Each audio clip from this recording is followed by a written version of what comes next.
તો રાજ્યમાં આજે પણ ભીષણ ગરમીની આગાહી કરવામાં આવી છે। અમદાવાદમાં આજે ગરમીનું રેડ એલર્ટ, સૌરાષ્ટ્રમાં 2 દિવસ હીટવેવની આગાહી કરવામાં આવી છે, તો ઉત્તર ગુજરાતમાં 4 દિવસ હીટવેવની આગાહી કરાઈ છે। દરિયાકાંઠામાં ગરમ અને ભેજવાળા પવન ફૂંકાશે। તો આગ ઝરતી ગરમીમાં શેકાયું છે ગુજરાત। ગુજરાતના 15થી વધુ શહેરોમાં 40 ડિગ્રીને પાર પારો, 3 શહેરમાં 45 ડિગ્રીને પાર પહોંચી છે ગરમી।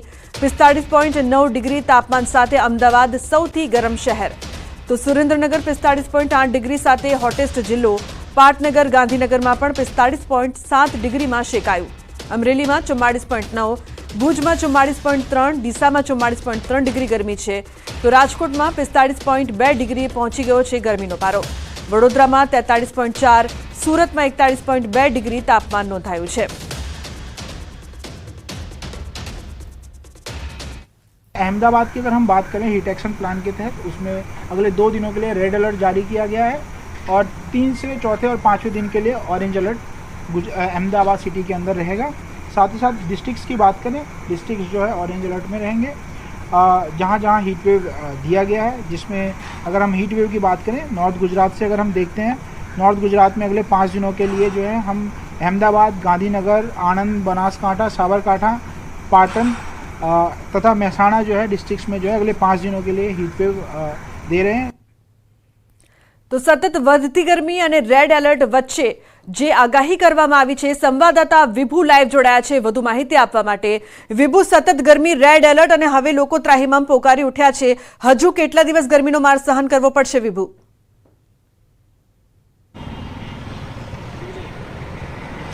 લુબના 2016ની છે તે યાદ અપાવી રહ્યું છે, કારણ કે 2016માં ગુજરાતમાં કાળઝાળ ગરમી પડી હતી અને અમદાવાદ શહેરમાં તાપમાન છે તે 48 ડિગ્રી ઉપર પહોંચી ગયું હતું। ત્યારબાદ 8 વર્ષ વીતી ગયા। 8 વર્ષ બાદ ફરી તાપમાન છે તે 45.9 ડિગ્રી અમદાવાદ શહેરનું નોંધાયું છે। એટલે કે જાણે એવું લાગી રહ્યું છે કે આકાશમાંથી અગનવર્ષા થઈ રહી છે। આગામી 2 દિવસ અમદાવાદ શહેરમાં રેડ એલર્ટ રહેશે, એટલે કે 45 ડિગ્રી આસપાસ તાપમાન રહેવાનું હવામાન વિભાગનું અનુમાન છે। ઉત્તર ગુજરાતમાં 4 દિવસ હીટવેવ રહેશે। સૌરાષ્ટ્રના દરિયાકાંઠાના જે વિસ્તારો છે ત્યાં પણ કાળઝાળ ગરમી રહેશે, હીટવેવ છે અને સાથે જ ભેજવાળા પવનો ફૂંકાઈ રહ્યા છે, જેના કારણે અકળામણ અનુભવાશે। હવે વાત કરીએ તંત્રની, તો જ્યારે ઉનાળાની શરૂઆત થાય છે ત્યારે જ હીટ એક્શન પ્લાન તૈયાર કરવામાં આવતો હોય છે। જે પણ વિસ્તારોમાં હીટવેવની આગાહી કરવામાં આવતી હોય છે તે વિસ્તારમાં ખાસ કરીને 12 થી 4 વાગ્યા સુધી જે મજૂરો હોય છે, શ્રમિકો હોય છે, તેને કામ ન કરવા માટે પણ સૂચનાઓ આપવામાં આવતી હોય છે। સાથે શહેરીજનો, રાહદારીઓ જ્યારે નીકળતા હોય છે તો જે મોડી રાત સુધી જે ગાર્ડનો હોય છે તે ખુલ્લા રહેતા હોય છે। સાથે જ પાણીના પરબ છે તે તૈયાર કરવામાં આવતા હોય છે। પીએસસી, સીએસસી સેન્ટરો હોય છે, ત્યાં ઓઆરએસનું પેકેટનું પણ વિતરણ કરવામાં આવતું હોય છે। એટલે કે તંત્ર દ્વારા પણ વ્યવસ્થા છે તે આગળથી જ કરી દેવામાં આવતી હોય છે। પરંતુ જે આ વર્ષે કાળઝાળ ગરમીનો લોકો અહેસાસ કરી રહ્યા છે અને હજુ પણ આગામી 4 થી 5 દિવસ છે તે ગરમીનું પ્રમાણ છે તે યથાવત રહેવાનું હવામાન વિભાગનું અનુમાન છે। બિલકુલ વિભુ, જે પ્રકારથી 4 દિવસ રેડ એલર્ટની સાથે અમદાવાદ વાસીઓને ખાસ સતર્ક રહેવાની જે સૂચના આપવામાં આવી છે, તંત્ર દ્વારા શું સૂચના આપવામાં આવી છે?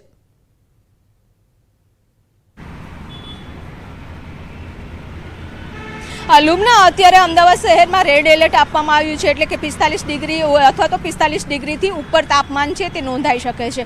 ત્યારે શહેરીજનોને અપીલ કરવામાં આવી છે કે જો કામ ન હોય તો 12 થી 4 વાગ્યા સુધીનો જે સમયગાળો હોય છે કે જ્યારે સૂર્યના સીધા કિરણો પૃથ્વી પર પડતા હોય છે અને એ જમીન ઉપર જ્યારે પડે છે ત્યારે હીટસ્ટ્રોક થવાના સંભાવના વધી જતી હોય છે। તો કામ વગર ઘરની બહાર ન નીકળવું। જો કામ બહાર નીકળવાનું થાય તો સુતરાઉ કાપડના કપડાં પહેરવા, પાણી વધારેમાં વધારે પાણી પીવું જોઈએ, કારણ કે લોકોને એવું લાગતું હોય છે કે જ્યારે તડકામાં હોય છે ત્યાં તો જ ડિહાઇડ્રેશન થાય છે, પરંતુ એવું નથી હોતું। છાયામાં હોય છે અને પરસેવો વધારે થતો હોય છે તો પરસેવામાં પાણી નીકળી જતું હોય છે, ત્યારે પણ ડિહાઇડ્રેશન થાય છે। ગઈકાલે જ અમદાવાદમાં જ્યારે મેચ હતો, એટલે કે સ્ટેડિયમમાં પણ જે ગરમીને કારણે 99 જેટલા કેસ છે તે ઇમરજન્સીને મળ્યા હતા। એટલે કે લોકો અત્યારે ગરમીથી ત્રાહિમામ પોકારી રહ્યા છે। બિલકુલ વિભુ, આભાર સમગ્ર માહિતી બદલ। તો ઘરની બહાર કામ વગર ન બહાર નીકળવાની પણ સૂચના આપવામાં આવી છે।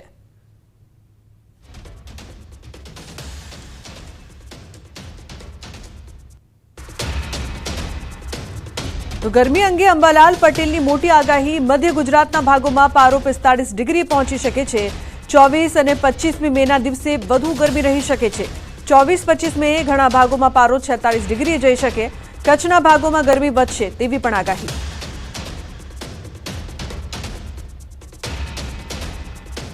મધ્ય ગુજરાતના ભાગોમાં મહત્તમ ઉષ્ણતામાન 45 ડિગ્રી સેલ્સિયસને પાર કરી જવાની શક્યતા છે. તારીખ 24-25 સુધીમાં તો કોઈ ભાગમાં 47 ડિગ્રી સેલ્સિયસ જેવું થઈ જવાની શક્યતા છે. તો વડોદરામાં હીટવેવથી હાહાકાર. હીટવેવની અસર લોકોના સ્વાસ્થ્ય પર. ગરમીના કારણે વધુ 3 લોકોના મોત થયા છે. ડિહાઇડ્રેશન, ગભરામણ અને હાર્ટ એટેકથી 3ના મોત નિપજ્યા છે. 5 દિવસમાં 19 લોકોના મોતની આશંકા છે. તો સતત વધતી ગરમીની વચ્ચે ડિહાઇડ્રેશનથી પણ લોકો, ગભરામણ અને હાર્ટ એટેકના કેસીસ પણ વધી રહ્યા છે. 5 દિવસમાં 19 લોકોના મોતની આશંકા સેવામાં આવી રહી છે. એટલે કે હીટવેવની અસર લોકોના સ્વાસ્થ્ય પર પણ પડી રહી છે. ખાસ ધ્યાન રાખવાની પણ સૂચના આપવામાં આવી છે, જેથી કરીને હીટવેવનો લોકો શિકાર ન બને. ખાસ કરીને વડોદરામાં હીટવેવથી હાહાકાર જોવા મળી રહ્યો છે. તો ડિહાઇડ્રેશન, ગભરામણ અને હાર્ટ એટેકના સતત વધતા કેસ. 5 દિવસની અંદર 19 લોકોના મોત થયાની પણ આશંકા છે. જો હીટવેવ જેવી કોઈ પણ અસર લાગે તો તાત્કાલિક ડોક્ટર પાસે જવાની પણ સૂચના આપવામાં આવી છે, જેથી કરીને તેની અસર અને સ્વાસ્થ્ય પર અસર લોકોને ન થાય. પરંતુ વડોદરામાં હીટવેવના સતત વધતા કેસીસ જોવા મળી રહ્યા છે, જેમાં ડિહાઇડ્રેશન, ગભરામણ અને હાર્ટ એટેકના પણ કેસીસ વધ્યા છે. તો વધુ પ્રમાણમાં પાણી પીવું, બહાર જતી વખતે પાણીની બોટલ સાથે રાખવી તેવી પણ સૂચનાઓ આપવામાં આવી છે. સંવાદદાતા હાર્દિક જોડાયા છે વધુ માહિતી આપવા માટે. હાર્દિક, વડોદરામાં સતત ડિહાઇડ્રેશનના વધતા કેસીસ, શું અપડેટ્સ આ મામલે? બિલકુલથી વડોદરા શહેરમાં ડિહાઇડ્રેશનના કેસમાં વધારો થયો એ ખરેખર ચિંતાજનક બાબત છે, કારણ કે ઘણા વર્ષો બાદ વડોદરાવાસીઓએ આ પ્રકારની ગરમી એટલે કે 43-44 ડિગ્રીથી પણ વધારે જે તડકો છે તે સહન કર્યો છે, જેના કારણે શહેરમાં ડિહાઇડ્રેશન, ગભરામણ અને હાર્ટ એટેકના જે કિસ્સા છે તેમાં સતત વધારો થઈ રહ્યો છે. છેલ્લા ઘણા દિવસથી તમે પોતે પણ જાણો છો કે વડોદરા શહેરમાં રોજ 1-2 લોકોના મોત થાય છે, ત્યારે ગઈકાલે વધુ 3 લોકોના મોત થયા છે અને છેલ્લા 5 દિવસમાં લગભગ 19 લોકોના મોત જે છે થયા છે, તેમાં સિનિયર સિટીઝનોનો પણ સમાવેશ થાય છે. ત્યારે નાગરિકોએ વધુમાં વધુ પાણી પીવું તેમજ ORS છે તેનો ઉપયોગ કરવો અને જો શક્ય હોય ત્યાં સુધી ઘરની બહાર ન નીકળવું તે જરૂરી બન્યું છે. એટલે ટૂંકમાં કહીએ તો અત્યારે જ્યારે આકરો તડકો છે ત્યારે નાના બાળકો અને સિનિયર સિટીઝનોને ખાસ તકેદારી રાખવાની જરૂર છે. લુકના જી બિલકુલ, આભાર આ સમગ્ર માહિતી બદલ. તો ખાસ ધ્યાન રાખવાની પણ સૂચના.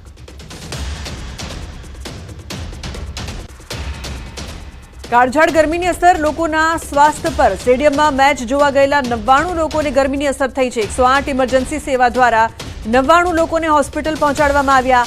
ચક્કર આવવા, માથું દુખવું, ઉલટી થવાની પણ ફરિયાદ કરવામાં આવી.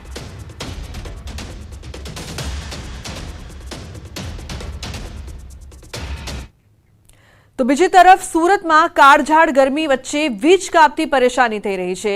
અમરોલી અને કાપોદ્રા વિસ્તારમાં વીજ કાપ. DGVCL દ્વારા વીજ કાપ મુકાતા લોકોમાં રોષ જોવા મળી રહ્યો છે. 2 થી 3 કલાક વીજ કાપનો લોકોનો આક્ષેપ છે. અમરોલી અને કાપોદ્રાના લોકો DGVCLની ઓફિસે રજૂઆત કરવા માટે પહોંચ્યા હતા, પરંતુ લોકોએ કર્મચારીની પૂછપરછ કરતા કર્મચારીઓ ભાગી છૂટ્યા હતા અને અંતે પોલીસ બોલાવવાની ફરજ પડી હતી.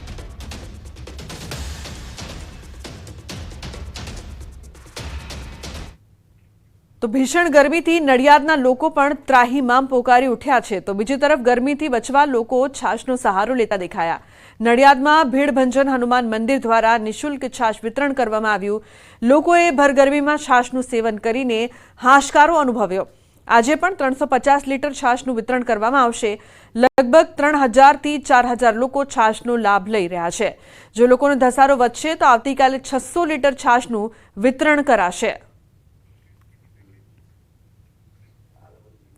બનાસકાંઠામાં પશુઓને ગરમીથી બચાવવા લગાવવામાં આવ્યા છે કુલર. આંગ દજાડતી ગરમીના કારણે લોકો પણ ત્રાહિમામ પોકારી ઉઠ્યા છે. ત્યારે બનાસકાંઠાની આખરી ગરમીમાં પશુઓ પણ શેકાઈ ગયા છે. ત્યારે પશુઓને ગરમીથી રાહત મળે તે માટે પશુપાલકોએ કુલર અને ફુવારા લગાવ્યા છે. ધાનેરા તાલુકાના માલોત્રા ગામે પશુપાલકોએ પશુઓને ગરમી ન લાગે અને પશુઓ ગરમીના કારણે બીમાર ન પડે તે માટે ખાસ પાણીના ફુવારાઓ લગાડ્યા છે. તેમજ કુલર ભાડે લાવીને તબેલામાં લગાવવામાં આવ્યા છે, જેથી પશુઓને ગરમીથી રાહત મળે. પશુઓના તબેલામાં કુલર અને ફુવારાઓ લગાવવામાં આવતા પશુઓને ગરમીથી રાહત મળી છે. ઉપરાંત પશુઓમાં ઉનાળામાં દૂધમાં ઘટાડો નોંધાતો હોય છે, તે ઘટાડો જોવા નથી મળી રહ્યો અને પશુઓ તંદુરસ્ત હોવાથી દૂધ પણ સારું આપી રહ્યા છે. તો ખેડૂતો સાવધાન રહેજો, ચોમાસા પહેલા આવી રહ્યું છે વાવાઝોડું. ખેડૂતો થઈ જજો સાવધાન. ચોમાસા પહેલા આવી રહ્યું છે ખતરનાક વાવાઝોડું. 120 કિલોમીટરની ઝડપે પવન ફૂંકાઈ શકે, મચાવશે મહાતબાહી.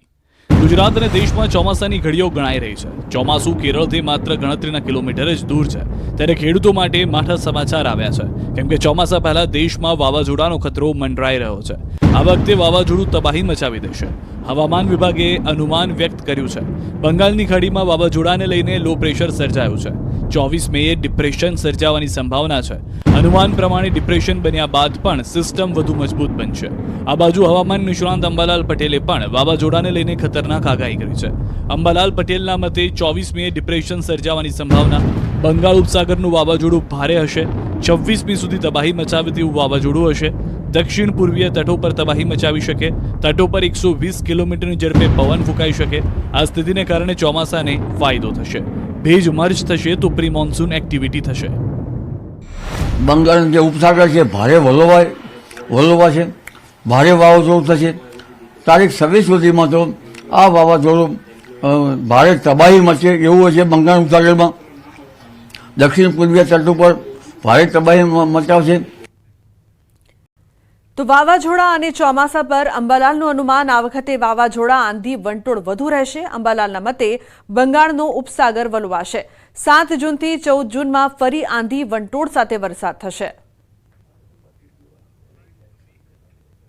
જુલાઈ ઓગસ્ટમાં સારો વરસાદ થવાની શક્યતા છે. રાજ્યના ભાગોમાં 106% જેવો વરસાદ થવાની શક્યતા રહેશે. આ ઉપરાંત હિન્દ મહાસાગર પશ્ચિમ ગરમ વધારતા ચક્રવાતો થવાની શક્યતા છે. ગુજરાતમાં આ વખતે ચોમાસું વહેલું બેસશે. ગુજરાતમાં 25 થી 27 ઓક્ટોબર સુધી ચોમાસું ધબધબાટી બોલાવશે. દેશ અને ગુજરાતમાં ચોમાસાના આગમનનું કાઉન્ટડાઉન શરૂ થઈ ગયું છે. અનેક રાજ્યોમાં પ્રી મોન્સૂન એક્ટિવિટી શરૂ થઈ ગઈ છે, ત્યારે ખેડૂતો માટે આનંદના સમાચાર આવ્યા છે. હવે ગણતરીના દિવસોમાં જ દેશમાં અને રાજ્યમાં ચોમાસાની એન્ટ્રી થઈ જશે. હવામાન નિષ્ણાંત પરેશ ગોસ્વામીએ આગાહી કરી છે કે 27મી મેએ ચોમાસું કેરળને દસ્તક દઈ શકે છે. મહારાષ્ટ્રના મુંબઈ સુધી 3 દિવસ વહેલું આગળ વધશે. મુંબઈ પહોંચી ચોમાસું 36 થી 48 કલાક રોકાઈ જશે. ગુજરાતમાં આ વખતે ચોમાસું વહેલું બેસશે. 1 કે 1.5 દિવસ ગુજરાતમાં વહેલું બેસી શકે છે ચોમાસું. 14 જૂન આસપાસ ગુજરાતમાં ચોમાસાની દસ્તકની સંભાવના છે. 26 થી 27 જૂન સુધીમાં વલસાડથી બનાસકાંઠા પહોંચશે ચોમાસું. આ વખતે ચોમાસું લાંબુ ચાલી શકે છે. 25 થી 27 ઓક્ટોબર સુધી ચાલી શકે છે ચોમાસું. ચોમાસાને લઈને 3 દિવસ બાદ હવામાનમાં આવી શકે છે બદલાવ. 25 થી 30 વચ્ચે પ્રી મોન્સૂન એક્ટિવિટી થઈ શકે છે. 25 થી 30 વચ્ચે કેટલાક ભાગોમાં વરસાદ થઈ શકે. તો વડોદરાના ભાયલીમાં ફ્લેટના વીજ મીટરમાં આગ પ્રસરતા લોકોમાં ફફડાટ ફેલાયો. 3જા માળે ફસાયેલી મહિલાનું રેસ્ક્યુ કરાયું. ફાયર બ્રિગેડને તપાસ દરમિયાન ફાયર સેફટીનો અભાવ જણાયો. આગના બનાવ દરમિયાન ફાયર સેફટીનું એક પણ સાધન ન મળ્યું. બિલ્ડિંગ માલિકે ફાયર એનઓસી પણ લીધી નથી. ફાયર બ્રિગેડ દ્વારા વધુ તપાસ હાથ ધરાઈ છે. તો મહત્વનું છે કે ભાયલીમાં ફ્લેટમાં વીજ મીટરમાં આગ લાગી હતી. આગ પ્રસરતા લોકોમાં ભયનો માહોલ જોવા મળ્યો હતો, જે બાદ આગ પર કાબૂમાં લેવા માટે પ્રયાસ કરવામાં આવ્યા, પરંતુ 3જા માળે ફસાયેલી મહિલાનું રેસ્ક્યુ કરવામાં આવ્યું, જે બાદ લોકોમાં ભયનો માહોલ જોવા મળ્યો. તો ડાંગના જંગલમાં ફરી ભીષણ આગ લાગી છે. વઘઈના ઉમરાખાડી નજીકના જંગલમાં દવ લાગતા મોટા પ્રમાણમાં નુકસાન થયું. જંગલમાં લાગેલી આગને કાબૂમાં લેવા માટે વન વિભાગની કવાયત. મહત્વનું છે કે જંગલમાં દવ લાગતા મોટા પ્રમાણમાં નુકસાન થયું છે. સાથે જ ડાંગમાં એકવાર ફરી ભીષણ આગ લાગવાની ઘટના સામે આવી. આ પહેલા પણ આગ લાગવાની ઘટના સામે આવી હતી. વઘઈના ઉમરાખાડી નજીકના જંગલમાં આગ લાગવાની ઘટના સામે આવી. તો મોટા પ્રમાણમાં નુકસાન થયાની પણ આશંકા જોવા મળી રહી છે.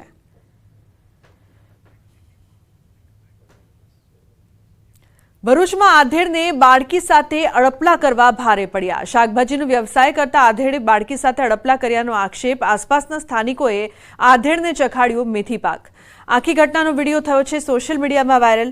શાકભાજી લેવા આવનારી બાળકીને જાહેરમાં અડપલા કરતા સ્થાનિકો જોઈ ગયા અને આધેડ સહિત દરમિયાનગીરી કરવા વચ્ચે પડતા યુવાનને પણ લોકોએ માર માર્યો.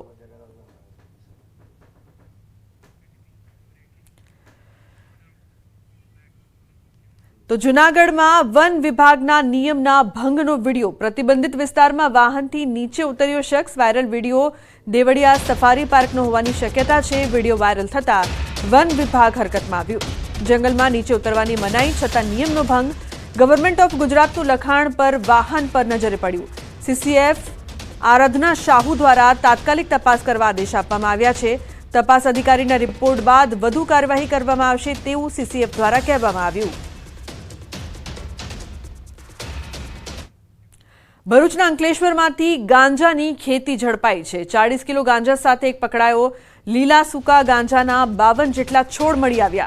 એસઓજીની ટીમે અંકલેશ્વરમાંથી ગાંજાની ખેતી ઝડપી પાડી. 40 કિલો નશીલા પદાર્થ સાથે એકની ધરપકડ.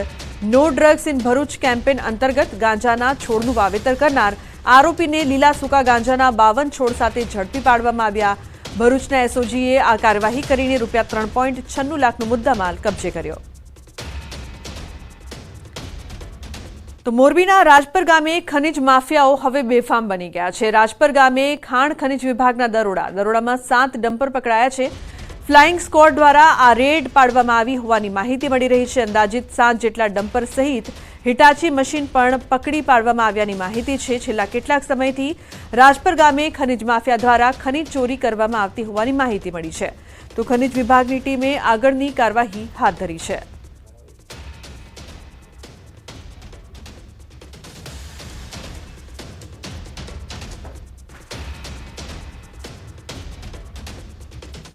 તો બુલેટિનમાં હાલ રોકાઈશું એક બ્રેક માટે. આપ જોતા રહો ન્યૂઝ 18 ગુજરાતી.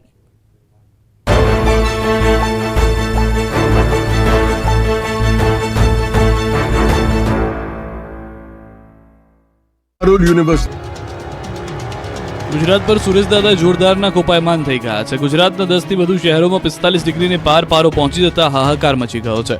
હવે તો સુરેશદાદા રાત પાળી પણ કરી રહ્યા છે. ત્યારે ચારે તરફ એક જ માંગ ઉઠી રહી છે કે સૂર્યદેવ હવે ખમૈયા કરો. ગુજરાતમાં 5 દિવસથી અગન વર્ષા વરસી રહી છે. ગરમી 45 ડિગ્રીને પાર પહોંચી જતા લોકો તોબા પોકારી ગયા છે. રાત્રે 10 વાગે પણ 40 ડિગ્રી ગરમીનો અહેસાસ થતા લોકો ગરમીમાં રીતસરના પરસેવે રેપઝેપ થઈ ગયા છે. રાજ્યમાં ગરમીનો પ્રકોપ છેલ્લા એક સપ્તાહથી યથાવત છે. ત્યારે હજુ પણ આગામી 4-5 દિવસ ગરમીથી કોઈ જ રાહત મળે તેવી શક્યતા નથી તેમ હવામાન વિભાગની આગાહી છે. બુધવારે અમદાવાદમાં તાપમાનનો પારો 45 ડિગ્રીને પાર પહોંચી ગયો. અન્ય શહેરોમાં તો ગરમીનો પારો 46 ડિગ્રીને પાર પહોંચી જતા રેકોર્ડ તૂટી ગયા છે. હવામાન વિભાગે અમદાવાદ સહિત 5 શહેરમાં રેડ એલર્ટ જાહેર કર્યું છે. ગુજરાતના 10 જિલ્લામાં ઓરેન્જ એલર્ટ અપાયું છે. સૌરાષ્ટ્રમાં 3 દિવસ અને ઉત્તર ગુજરાતમાં 5 દિવસ સુધી હીટવેવની આગાહી કરવામાં આવી છે. સાથે જ સુરત, વલસાડમાં પણ હીટવેવ વર્તાશે અને દરિયાકાંઠાના વિસ્તારમાં ગરમ અને ભેજવાળા પવન ફૂંકાશે. તો રાજકોટમાં પણ ગરમીનો પારો 45 ડિગ્રીને પાર પહોંચી જતા રાજકોટવાસીઓ ગરમીથી ત્રાસી ગયા છે. અંગ દજાડતી ગરમીના કારણે રાજકોટના રસ્તા સુમસામ ભાસી રહ્યા છે. ઠંડા પીણા પર લોકોએ મારો ચલાવતા રાજકોટમાં બરફની અછત સર્જાવા લાગી છે. કુલ જરૂરિયાતના 40% જેટલી બરફની ઘટ સર્જાઈ છે. ખેડૂતો થઈ જજો સાવધાન. ચોમાસા પહેલા આવી રહ્યું છે ખતરનાક વાવાઝોડું. 120 કિલોમીટરની ઝડપે પવન ફૂંકાઈ શકે. મચાવશે મહાતબાહી. ગુજરાત અને દેશમાં ચોમાસાની ઘડીઓ ગણાઈ રહી છે. ચોમાસું કેરળથી માત્ર ગણતરીના કિલોમીટર જ દૂર છે. ત્યારે ખેડૂતો માટે માઠા સમાચાર આવ્યા છે. કેમ કે ચોમાસા પહેલા દેશમાં વાવાઝોડાનો ખતરો મંડરાઈ રહ્યો છે. આ વખતે વાવાઝોડું તબાહી મચાવી દેશે. હવામાન વિભાગે અનુમાન વ્યક્ત કર્યું છે. બંગાળની ખાડીમાં વાવાઝોડાને લઈને લો પ્રેશર સર્જાયું છે. 24 મેએ ડિપ્રેશન સર્જાવાની સંભાવના છે. અનુમાન પ્રમાણે ડિપ્રેશન બન્યા બાદ પણ સિસ્ટમ વધુ મજબૂત બનશે. આ બાજુ હવામાન નિષ્ણાંત અંબાલાલ પટેલે પણ વાવાઝોડાને લઈને ખતરનાક આગાહી કરી છે. અંબાલાલ પટેલના મતે 24 મેએ ડિપ્રેશન સર્જાવાની સંભાવના. બંગાળ ઉપસાગરનું વાવાઝોડું ભારે હશે. 26મી સુધી તબાહી મચાવે તેવું વાવાઝોડું હશે. દક્ષિણ પૂર્વીય તટો પર તબાહી મચાવી શકે. તટો પર 120 કિલોમીટરની ઝડપે પવન ફૂંકાઈ શકે. આ સ્થિતિને કારણે ચોમાસાને ફાયદો થશે. ભેજ મર્જ થશે તો પ્રી મોન્સૂન એક્ટિવિટી થશે. બંગાળનો જે ઉપસાગર છે ભારે વલોવા છે. ભારે વાવાઝોડું થશે. તારીખ 26 સુધીમાં તો આ વાવાઝોડું ભારે તબાહી મચે એવું છે. બંગાળ ઉપસાગરમાં દક્ષિણ પૂર્વીય તટ ઉપર ભારે તબાહી મચાવશે. દેશ અને ગુજરાતમાં ચોમાસાના આગમનનું કાઉન્ટડાઉન શરૂ થઈ ગયું છે. અનેક રાજ્યોમાં પ્રી મોન્સૂન એક્ટિવિટી શરૂ થઈ ગઈ છે, ત્યારે ખેડૂતો માટે આનંદના સમાચાર આવ્યા છે. હવે ગણતરીના દિવસોમાં જ દેશમાં અને રાજ્યમાં ચોમાસાની એન્ટ્રી થઈ જશે. હવામાન નિષ્ણાંત પરેશ ગોસ્વામીએ આગાહી કરી છે કે 27મી મેએ ચોમાસું કેરળને દસ્તક દઈ શકે છે. મહારાષ્ટ્રના મુંબઈ સુધી 3 દિવસ વહેલું આગળ વધશે. મુંબઈ પહોંચી ચોમાસું 36 થી 48 કલાક રોકાઈ જશે. ગુજરાતમાં આ વખતે ચોમાસું વહેલું બેસશે. 1 કે 1.5 દિવસ ગુજરાતમાં વહેલું બેસી શકે છે ચોમાસું. 14 જૂન આસપાસ ગુજરાતમાં ચોમાસાની દસ્તકની સંભાવના છે. 26 થી 27 જૂન સુધીમાં વલસાડથી બનાસકાંઠા પહોંચશે ચોમાસું. આ વખતે ચોમાસું લાંબુ ચાલી શકે છે. 25 થી 27 ઓક્ટોબર સુધી ચાલી શકે છે ચોમાસું. ચોમાસાને લઈને 3 દિવસ બાદ હવામાનમાં આવી શકે છે બદલાવ. 25 થી 30 વચ્ચે પ્રી મોન્સૂન એક્ટિવિટી થઈ શકે છે. 25 થી 30 વચ્ચે કેટલાક ભાગોમાં વરસાદ થઈ શકે. કાળઝાળ ગરમીના કારણે લોકો તોબા પોકારી ઉઠ્યા છે. 45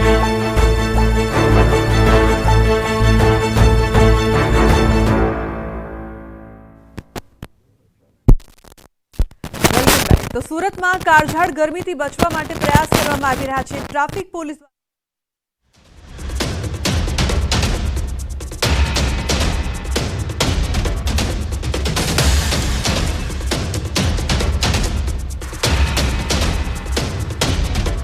ગુજરાતમાં જે રીતે ગરમીનો પારો વધી રહ્યો છે, ખાસ કરીને ગુજરાતના અલગ અલગ શહેરોમાં ગરમી જે રીતે વધી રહી છે, હીટવેવની આગાહી છે, તેને લઈને તંત્રને એલર્ટ મોડ પર મૂકવામાં આવ્યું છે. સાથે સાથે દ્રશ્ય સીધા જોઈ શકાય છે સુરતના અઠવાગેટ વિસ્તાર કે જ્યાં આગળ પોઈન્ટ ઉપર લોકોને ગરમી ના લાગે તેને લઈને ખાસ સુરત ટ્રાફિક પોલીસ દ્વારા મંડપ બનાવવામાં આવ્યો છે. કારણ કે બપોરનો સમય એવો હોય છે કે જ્યાં ભરપૂર ગરમી પડે છે. તાપને લઈને 42 ડિગ્રી જ્યારે તાપમાન પહોંચે છે ત્યારે હીટવેવ એટલે કે ગરમીમાં લોકો ના શેકાય તેને લઈને સુરત ટ્રાફિક પોલીસે એક નવતર પ્રયોગ કર્યો છે અને જ્યાં જ્યાં ટ્રાફિક પોઈન્ટ છે ત્યાં આગળ આ પ્રકારના મંડપ બનાવી લોકોને ગરમીમાં રાહત એટલે કે તડકો ન લાગે તે પ્રકારનું આયોજન કરવામાં આવ્યું છે.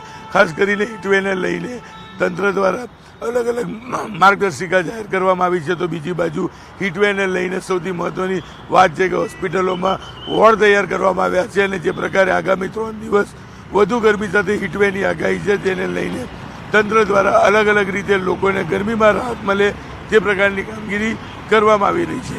કેમેરામેન ભરત બ્રહ્મભટ્ટ સાથે કીર્તેશ પટેલ, ન્યૂઝ 18 ગુજરાતી, સુરત.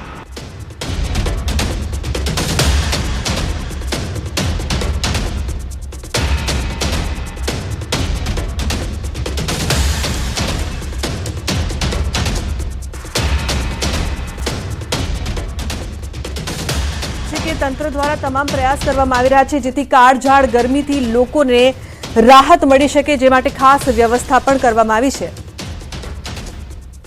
તો ટ્રાફિક પોલીસ દ્વારા નવતર પ્રયોગ કરવામાં આવ્યો છે. લોકોને ગરમીથી રાહત મળે તેવા તમામ પ્રયાસની સાથે દરેક ટ્રાફિક પોઈન્ટ પર ગ્રીન મંડપ બંધાયા.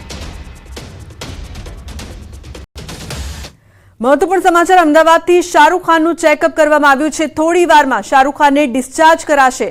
હોસ્પિટલના સીધા જ ત્યાંથી એરપોર્ટ પહોંચાડાશે. એરપોર્ટથી મુંબઈ જવા માટે શાહરૂખ રવાના થશે. બુધવારે શાહરૂખ ખાનને કેડી હોસ્પિટલમાં લવાયા હતા. અભિનેતા શાહરૂખ ખાનની તબિયત સ્થિર છે. આજે શાહરૂખ ખાનને હોસ્પિટલમાંથી રજા આપી શકાશે. હિટ સ્ટ્રોકના કારણે શાહરૂખ ખાનને કેડી હોસ્પિટલમાં લાવવામાં આવ્યા.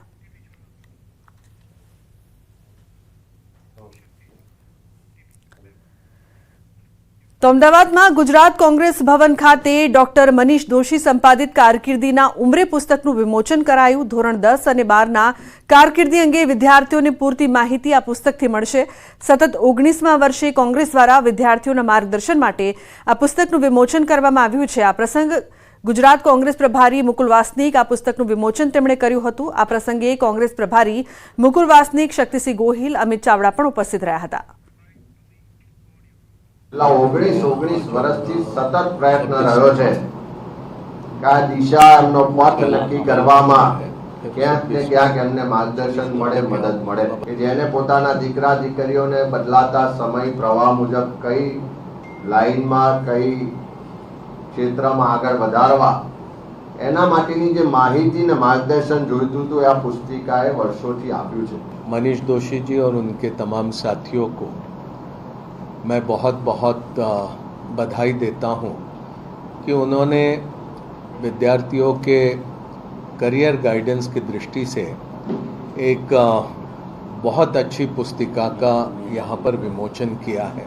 જે વિટંબણા થાય કે ક્યાં પ્રવેશ લેવાથી મારું ઉજ્જવળ ભવિષ્ય બનશે, કઈ વિદ્યાશાખામાં લેશું પ્રવેશ તો પછીના આગામી સમયની અંદર ભવિષ્ય ઉજ્જવળ બને, આવા અનેક પ્રશ્નોથી ઘેરાયેલા વિદ્યાર્થી વાલીઓને મદદરૂપ થવા માટે ગુજરાત પ્રદેશ કોંગ્રેસ સમિતિ દ્વારા સતત 19મા વર્ષે કારકિર્દીના ઉંબરે પુસ્તક પ્રકાશિત કરવામાં આવ્યું.